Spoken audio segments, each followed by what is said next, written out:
تو را نامرده کشتم من، تو را در خش گراندم. بیا خود را زیارت کن، بیا خود را زیارت کن.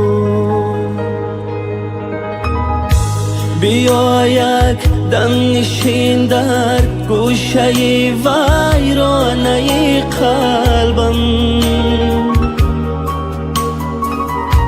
به یادی روزهای رفته به حاصل.